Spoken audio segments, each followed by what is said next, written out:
Now, it has been 2 weeks since Hamas first launched its attack on Israel. It saw 1,400 people killed.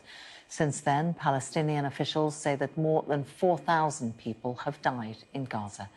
Reporting on the war has been personal for Palestinian journalist and human rights advocate Yara Eid, who joins me now. Yara, thank you for joining us here on Sky News. I understand that recent events have caused you personally a great deal of grief and pain. Well, I lost more than 30 members of my immediate family, and they were civilians. They were not part of any militant group.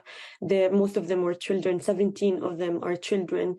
Not only that, but my best friend was a journalist, and Israel killed him in cold blood on the 7th of October while he was covering the Ares border. And he was wearing a press vest, he was wearing his helmet.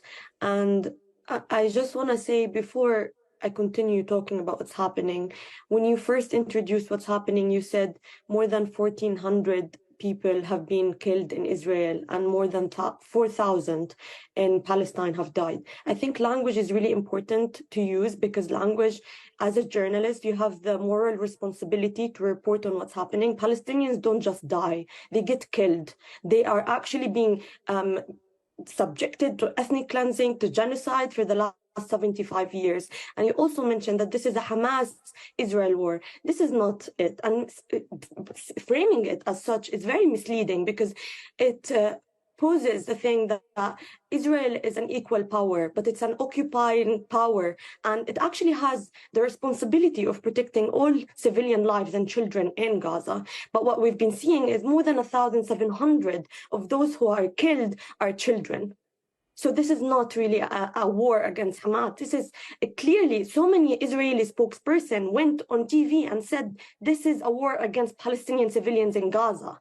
And even if we imagine a world without Hamas, if we think about the West Bank, Palestinians have been being killed, and there has been land theft, there has been ethnic cleansing, there has been imprisonment. More than 5,200 Palestinians are in Israeli prisons right now, and 170 of them are children. So this is not just to water down what's happening to the 7th of October. This is a 75-year-old occupation, ethnic cleansing and genocide of Palestinians. And you need, as a journalist, to report on what's happening and say it as it is. When Hamas launched the attack on Israel, as a Palestinian, what did you expect would happen next? Well, I think, again, I'm sorry, but I think this is misleading, because you can't water down what's been happening about the attack on the 7th of October. Let's talk about 2014. Let's talk about 2021. Let's talk about all the aggressions, Palestinians in Gaza. Me personally, let's not talk about Palestinians in Gaza. I've lived through 4 horrible aggressions. That's actually why I left Gaza in the first place. I saw people getting cut into pieces in front of my eyes when I was 14 years old. I spent the last 7 years trying to get therapy to get over my PTSD, my traumatic experience of just living there.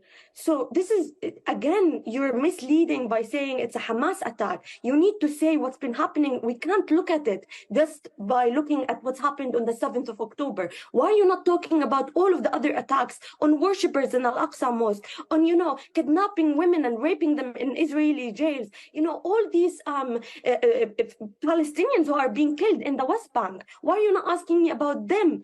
Hamas does not operate there. Yara Eid, good to get your perspective on Sky News. Thank you very much for joining us.